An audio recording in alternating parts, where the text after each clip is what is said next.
Assalamu alaikum, hurmatly musulman birtuganlar. Biz hazır şol Toң rayonu Karaşar aylı Taşalış atlı öründe turabız.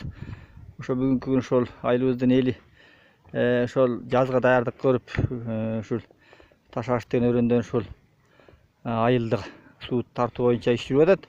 Эми ошол кышында ошо айылыбыздын ишкер бир тууганыбыз өзүбүздүн Исакали Милан аттуу бир тууганыбыз ошол алышты казып берди эле ошо жеке өзүнүн каражаты менен. Эми кайра азыр салафанын берип, ошо ашта салафан төшөө иши жүрүп жатат.